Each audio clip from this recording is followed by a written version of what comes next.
Nakita niyo na ako ha, pagbagong gising. Ganito itsura na. Ito na, malapit na tayo sa Jollibee. Pakita ko sa inyo.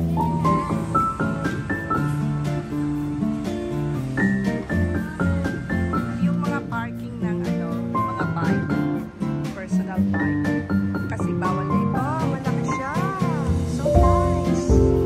Oh, and they have also plants here.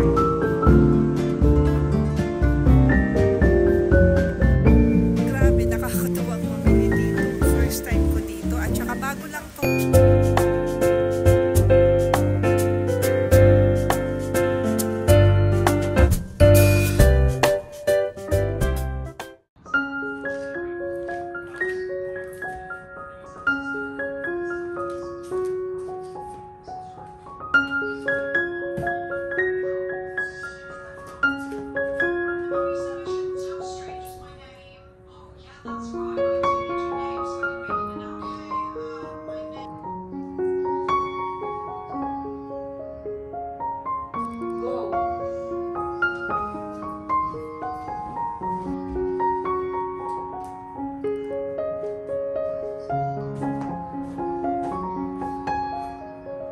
Hello friends! Welcome to another vlog and I woke up like this.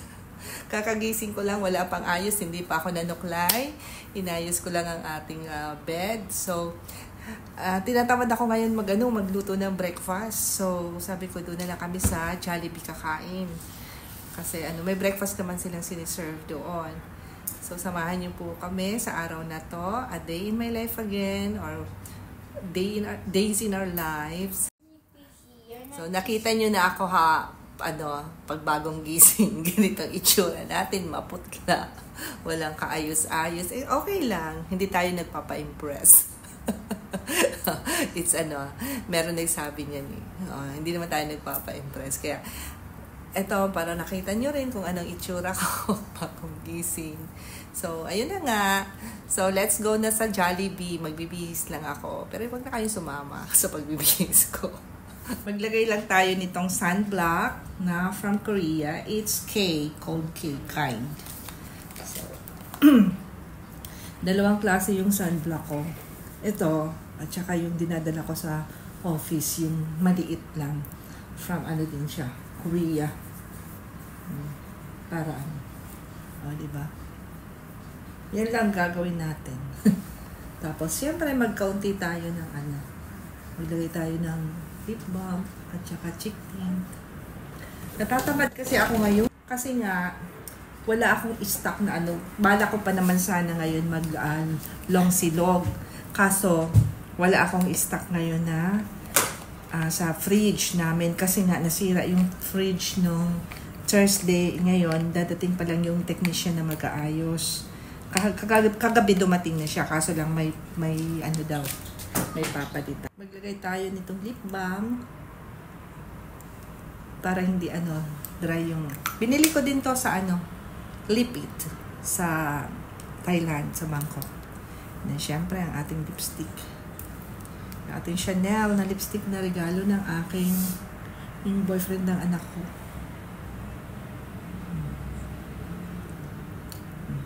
Para ang pula naman.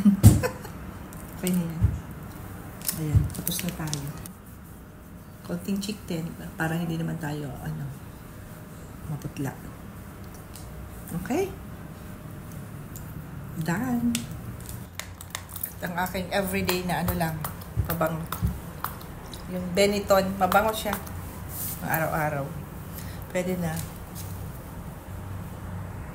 Nakapag-aura na tayo, di ba? Madali ang ayos para magkakulay pala yung aking lipstick at saka yung aking damit. Pansin nyo? Magkakulay siya. O, kahit dyan lang tayo sa tabi, di ba? Kasi, dapat nakaayos tayo lagi because you'll never know who you're gonna bump into, di ba? Mamaya, nakasalubong mo pala yung giterang kapitbahay mo. At least nakita, maganda ka. Charot lang. Dapat lagi tayong maayos.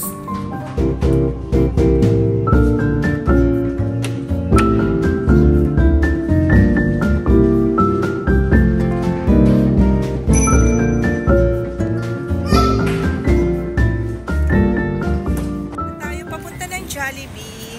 Ano lang to sa amin, mga 2 minutes. 2 minutes walk. Ayan. Tawid tayo.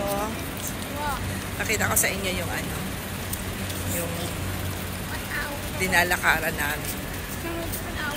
Ano kaya ang pwede? Actually, first time ko magbe-breakfast sa Jollibee.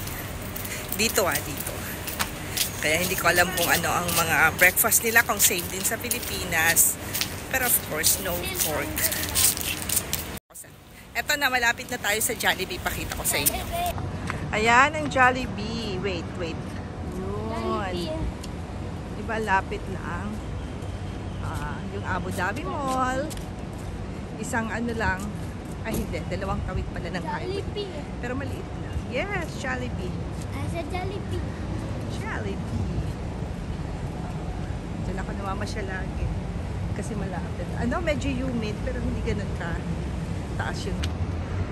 Dito na sa Jollibee. Bida ang saya.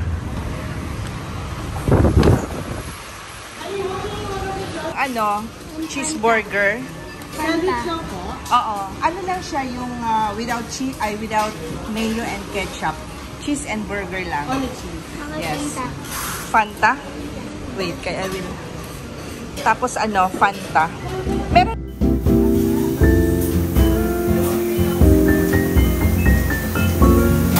Ano kasama nito?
Ayan, tinake out namin yung hindi niya naubos. Yung kanyang burger. 2 burger. So, bibili daw kami nung pang-soccer na shirt. Kasi gusto niya ibang kulay na naman ng Emirates shirt. Buti na lang hindi gaano mainit. Kasi minsan kahit shaded part, mainit yung singaw. Dahil siguro pa lang, maaga pa. So, ito yung view dito sa harap. Meron mga fountain na maliliit. Ay, look at the birds. Uy, naliligo sila. Oh, diba? Naliligo ang mga birds. Look at this one, ito. Oh, grabe, papresko. Hindi yan naalis. Disturb natin. Malapit din lang to sa amin. Dito lang sa may unahan pa ng Jollibee. Maganda rin dito pag gabi. May mga pailaw-ilaw dyan.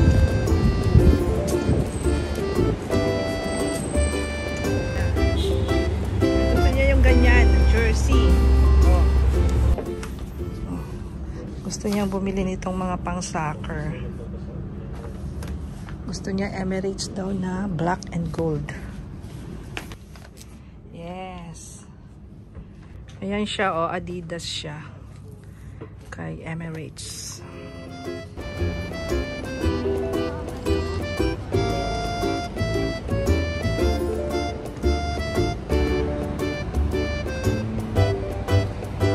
Ito yung mga parking ng mga bike.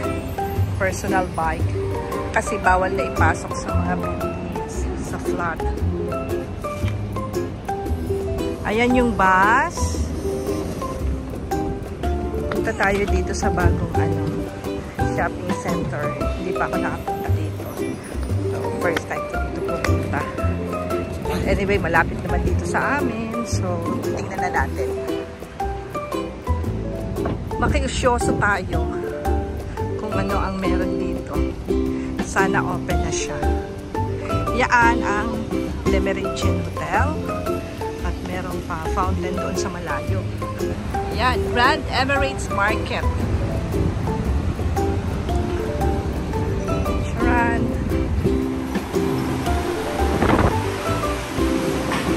Ito, malaki siya. So nice. Oh, and they have also plants here. See? May mga plants. Ay, ang ganda naman. Come on, let's go up. Yan ang ceiling. Oh, ayan. Naka-glass. Ang laki din pala niya. First time ko to. May grocery pala dito. Ang ganda. See? And, ano pala siya? 3 floors. Oh, see? So nice. Dito mga mga household items. Wow, let's check here. Di ba, biglang natuwa. Come on, Jello. We will check first here. Uy. Mga pang-Arabic. I'll show you guys. Ito yung pinapausukan nila. Yung, alam mo yun, yung parang incense na pinapausukan. Mahilig sila sa mga ganito. Sa mga, yan, gold. See? Ay, puro gold. Pang mayaman ang dating. Kaya lang magta-tarnish din yata yan. Ah, ang ganda naman dito. Ayan, oh. Pakita ko sa inyo yung mga gold. Can we buy Burj Khalifa? Later. Wait, It's yeah. just like there. Check how much is the price. Ayan, tingnan nyo, oh. Ang ganda, kakatuwa. Ang laki pala niya. Oh my God. Hala. Natuwa ako bigla. Mga flowers. Wait, Jello, wait. Ayan. Ayan, yung Burj Khalifa. Madaming souvenirs here. Ayan, mga souvenirs nila.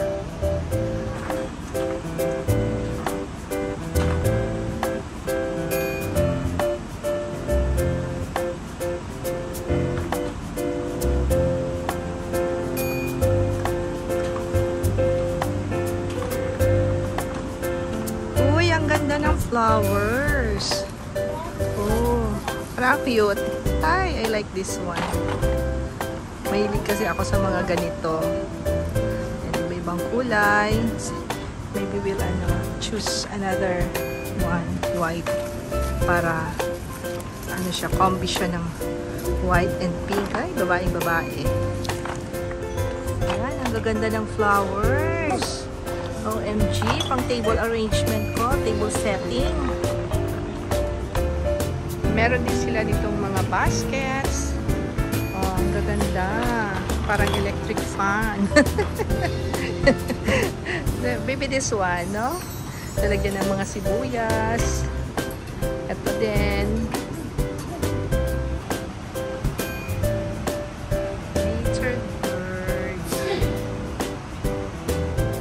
Ako cute. Oh. Ito, parang gusto ko to. Wow, everything you need. And look at the ceiling. Oh, ang ganda. Meron din silang mga carpets. Tsaka mumura. Punta kami sa upper level. Medyo blurry lang ang kanyang madumi ang kanyang lift. Quiet! We are here sa lift. Yes. I can see my friends. Oh, look at this one. Look at the ceiling. Yan, hala, everything you need is here. Oh my God, so nice. Tingnan nyo yung ceiling, oh. Super nice. Eto, cute ito kasi sira na yung aking lunch bag. Parang gusto ko nitong bumili. Mura lang siya, oh. 10.99 which is equivalent to mga 160 or 170 pesos. Itong color na lang kasi parang mas maganda siya. Yan. Kunin natin to. Nandito naman tayo sa mga toys. Ang kukulay ng buhay. Ayan. Kaya punta tayo doon sa mga kailangan niya sa school kasi malapit na ang kanilang pasukan. Wala, ang laki. Bumili din ako nitong mga pang ASMR. Ayan.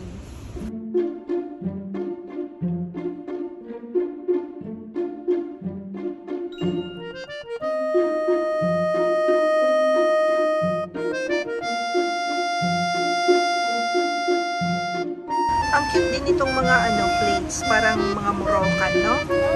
Aesthetic. Ayan. Tapos kung gusto mo naman medyo formal. So, let's go down. Ala, mura ng Toblerone, 450. Oh, 450 is equivalent only to 65 pesos, I think, or 70. Grabe, ang laki nito. Promise. Sang SNR. Meron din pang Filipino. Tsaka mura ng chocolates nila, no? I want to get a drink. Oh. Pati olive oil nila ang mura. O, kaya, ano siya? Ito pwede yata itong panluto. Kasi lang siya, extra virgin. Lang siya. Blend siya. So, ang 12.50, mga nasa around 170 pesos. 1 liter na to. Grabe, nakakatuwang mamili dito. First time ko dito. At saka bago lang tong shop na to or mall na to. Ang mumura niya compared doon sa binibilhan namin. Malapit lang to, lalakarin lang. Kaya lang, syempre, pag marami tayong binili, kailangan nating mag-taxi.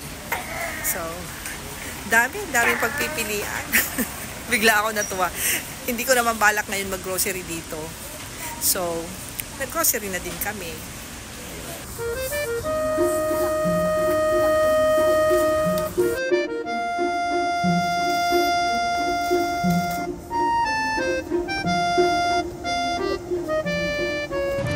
Tingin tayo nitong naghahanap sana ako ng passion fruit. Ito orange, pomegranate. Walang passion fruit. Gusto ko yun eh. Yan, lahat yan drinks. Ayan, at saka yogurt, milk. Hanggang doon sa dulo. So, ito na yung aming card. Diba? Dami na. Punong-puno na siya. Ito, kuha tayo nitong Hydro Coco. Naka-sale siya. Let's go na. Mag-pay na tayo. At napadami na ang ating binili. So, ito yung ating counter.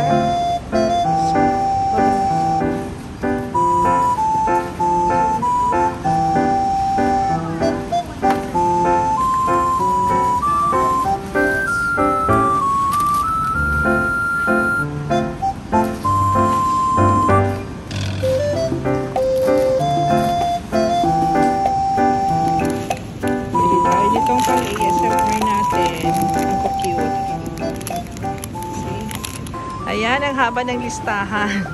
Ang total amount is 422.72 which is around 6,700. Ayan, nagpatulog na kami kasi ang laki. Ayan, dami na nabili. Bumili ako nito na ayusin ko doon sa may laundry area, sa washing machine. And then, yung lalagyan ng fruits kasi ang cute niya. Wala lang. And then, yung box, kasi nga, sira na yung tissue box ko. At bumili na rin ako nitong 360 degrees rotation ng mga cosmetics para mas madali ang paghanap ko ng mga anik-anik ko, yung mga skincare ko, mga makeup, hindi naman ako ng makeup. So, yun, mag-unbox tayo nito. I-flex ko din itong binili kong Eiffel. This is the powder, powder scent. Kasi, ang bango nito. Promise. Good for 1 month din ata or less than a month siya. Air freshener. Pag doon sa sala, parang powdery ang amoy. Tsaka sa toilet. Ay, hindi sa sala. Doon pala sa hallway. Ito yung nilalagay ko at tsaka sa toilet. So, bumili na ako ng dalawa kasi mura doon.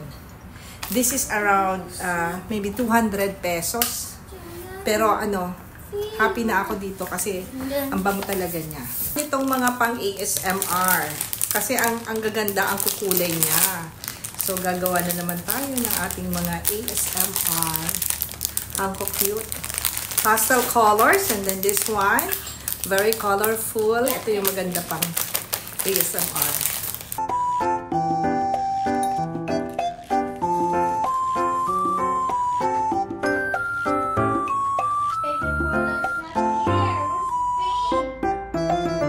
Lagay na nitong oil para sa ating stir-fried kangkong. Yan. Olive oil ang ginagamit natin itong Spanish pomas. I-fry muna natin itong ating fish cake para maluto muna siya. Kasi mabilis lang naman maluto yung kangkong. So, ito muna ang ating ipa-fry. Ito yung mga quick recipe. Pagka-recipe.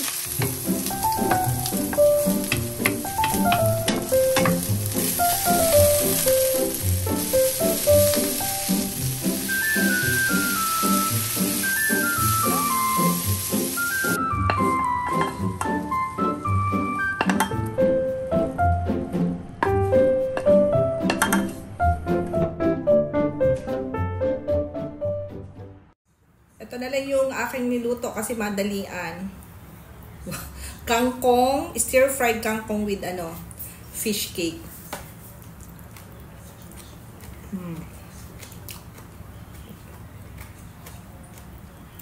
Lagi akong meron akong stock nitong fish cake. Kasi nga, pag tinatamad ako, tapos madali ang luto, wala ng time.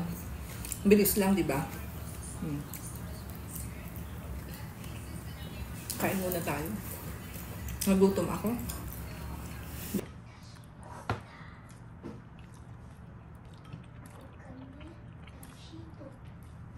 Doon sa amin pag-shopping. Sarap na. Hindi na ako mag-rice kasi nag-rice na ako kaninang umaga sa Jollibee, di ba? Milan.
Ito na nga ang ating dinner, yung niluto kong munggo at saka yung bread.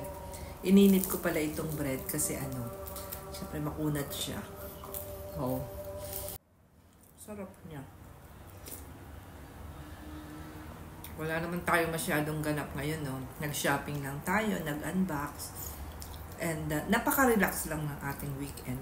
Yun naman ang gusto ko eh. Paminsan-minsan lang tayo dapat mapagod. Kasi pagod na tayo sa trabaho during the weekdays. So dapat pagka weekend, relax na tayo. Yun talaga ang gusto ko. Pagka weekend, ayoko nung mapapagod pa ako. Gusto ko yung chill lang ako. Mas gusto ko siguro pagka nag-iedad na rin tayo, mas gusto na natin yung nandito na lang sa bahay, nakakapagpahinga ng husay kesa yung gumala ng gumala. Oh, okay. May time naman talaga tayo na gumala. Pero not all the weekend ay gumagala ako. So, most of the time nandito lang ako sa bahay during weekend. So, kain na tayo ng ating munggo.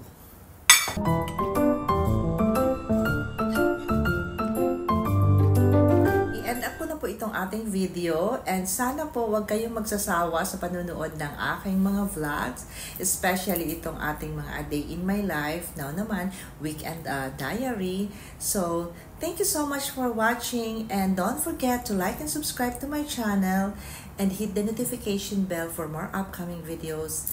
Bye!